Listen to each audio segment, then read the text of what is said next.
आ गए कसार देवी माता के दर्शन करने। जब भी आप उत्तराखंड आए तो यहाँ आना बिल्कुल ना भूलें। और इस जगह के बारे में बोला जाता है कि यहाँ पे बहुत सारी चुंबकीय शक्ति है जिनका आपको एहसास होगा जब आप यहाँ पे आएंगे। चलिए चलते हैं माता के दर्शन करने।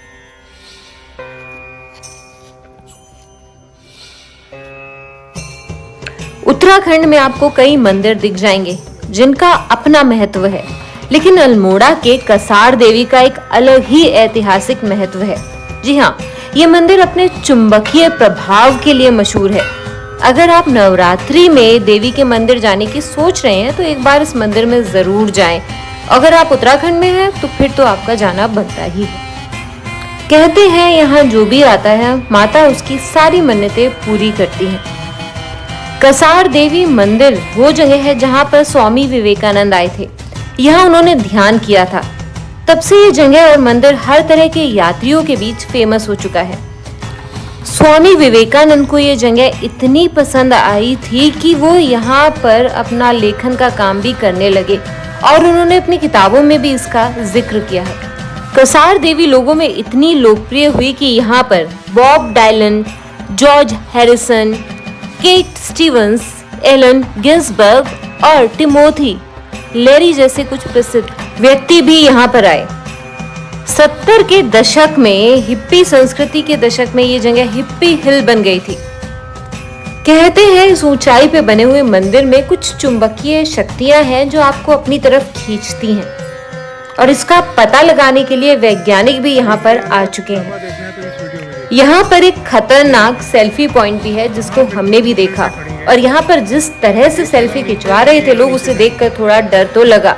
लेकिन जब भी आप यहाँ पर आए तो सावधान हो जाएं और इस तरह से सेल्फी ना खिंचवाएं।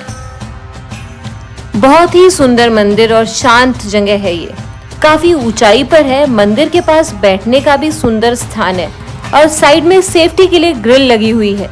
यहाँ पर स्वामी विवेकानंद जी अपनी साधना किया करते थे। मंदिर के अंदर गुफा में देवी विराजमान है। ऊपर से देखने में ये ऐसा दिखता है मंदिर, बहुत ही सुंदर, अद्भुत। साथ ही भगवान शिव और भैरव बाबा का मंदिर भी यहाँ पर है जिसमें हम गए।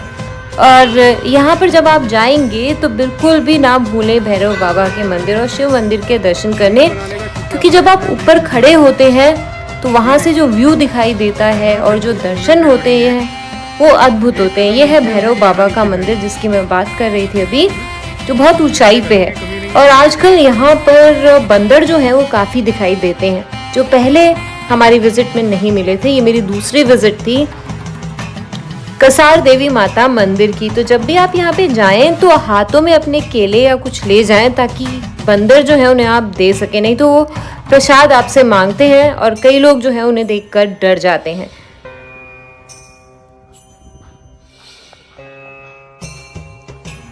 ये वो शिव मंदिर है जो ऊंचे हिमालय पे, कसार देवी माता से भी ऊपर आप चढ़ के जाएंगे थोड़ी सीढ़ियां तो वहां पर है, और बहुत ही सुंदर जगह है।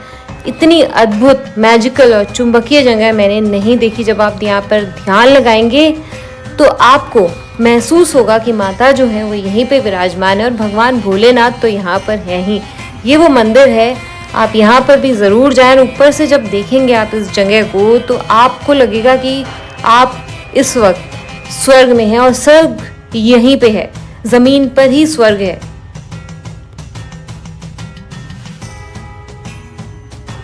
भैरव बाबा के अद्भुत दर्शन हुए हमें यहाँ पर, और जैसे ही हम पहुंचे मंदिर बंद होने वाला था, लेकिन पंडित जी जो थे वो रुक गए 1-2 मिनट के लिए और हमें दर्शन करने दिए, और भगवान की कृपा हुई हम पर कि हमने दर्शन कर लिए। और उसके बाद हम नीचे आ गए भोलेनाथ के दर्शन करने।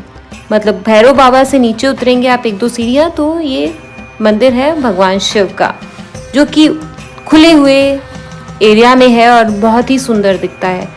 मैंने कहा ना आपको, आप यहाँ पर जरूर आए क्योंकि बहुत ही अद्भुत शक्ति है यहाँ पे। बहुत ही अद्भुत लगता है और चमत्कारिक लगता है जब आप यहाँ पर आते हैं तो। और नीचे से आप देखेंगे कि अगर थोड़ा सा आप नीचे देखें तो व्यू जो है वो बहुत ही सुंदर दिखाई देता है यहाँ से, जो आपको कहीं पर भी देखने को नहीं मिलेगा ऐसा नज़ारा। तो मैंने भगवान शिव के दर्शन किए और उनके हाथ जोड़े, पूजन किया उनका, और हम यहाँ से निकल पड़े अल्मोड़ा की तरफ। अब माता के दर्शन के बाद पेट पूजा तो बनती थी और मार्केट घूमना भी, तो हमने इस बार सोचा कि हम जो है अल्मोड़ा का मार्केट घूम लेते हैं।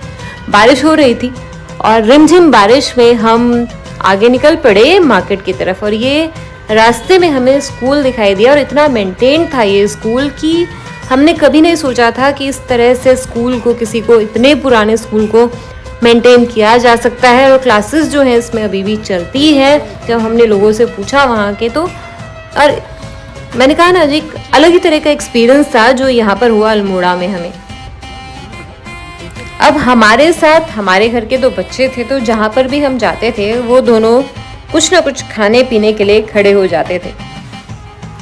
2 बच्चे हमारे घर के पान की दुकान पे खड़े रहते। अब बच्चे हैं तो शरारत तो करेंगे ही और खाना पीना तो बनता ही है। तो पहुंच गए हम लोग गोलगप्पे खाने, और चाट भी ट्राई की हम लोगों ने इस बार अल्मोड़ा की। हमें नहीं पता फेमस है कि नहीं है, लेकिन क्योंकि बच्चों को दिख गई थी तो उन्होंने सोचा कि हमें खानी है, तो दोनों पहुंच गए। गोलगप्पे उन लोगों ने ट्राई किए, उन्हें अच्छे लगे। अब हम चल पड़े थे अल्मोड़ा में उस घर को ढूंढने के लिए जहाँ पर विवेकानंद रुके थे। इसी घर में वो रुकते थे, तो ये घर देखना ज़रूरी है। जब भी आप अल्मोड़ा आए तो हम भी इस घर को देखने के लिए काफ़ी पैदल चलकर मार्केट में आए, और बहुत ही प्यारा वेल मेंटेन घर है ये, देख सकते हैं आप यहाँ से। यहाँ पर लाला बद्री शाहजी का मकान है ये, जहाँ पर रुके थे विवेकानंद, और यहाँ से आपको नज़ारा दिखेगा अल्मोड़ा का। काफ़ी पुराना आपको यहाँ पे इंटीरियर है और एक्सटीरियर है जो देखने को मिलेगा। लकड़ी का बहुत काम देखने को मिलेगा मार्केट में और घरों में, जो अब नहीं देखने को मिलता है, और बहुत ही सुंदर दिखता है ये मार्केट और यहाँ के जो घर हैं। तो अल्मोड़ा के बाज़ार से शॉपिंग करने के बाद, यहाँ पर खाने के बाद, खासकर समोसे, चाट, पकौड़ी के मज़े लेने के बाद, अब हम जो थे वो निकल पड़े थे अपनी आगे की यात्रा पर, जो थी उत्तराखंड में ही गोलू देवता मंदिर की। वैसे कसार देवी और अल्मोड़ा में आप गांव की सैर कर सकते हैं, पक्षियों को देख सकते हैं, योग और ध्यान लगा सकते हैं। फोटोग्राफी के लिए बहुत अच्छी जगह है। और कसार देवी के आसपास जो है, आप जैसे मैंने कहा, जागेश्वर धाम भी जा सकते हैं। बिनसर वन्य जीव एक अभ्यारण्य है, उसमें जा सकते हैं। तो बहुत खूबसूरत जगह है उत्तराखंड। तो आप हमारे साथ बने रहिएगा मेरे नेक्स्ट व्लॉग के लिए, जो कि है गोलू देवता मंदिर का। और हमें लाइक करना और सब्सक्राइब करना मत भूलिएगा। हमें देखने के लिए थैंक यू सो मच।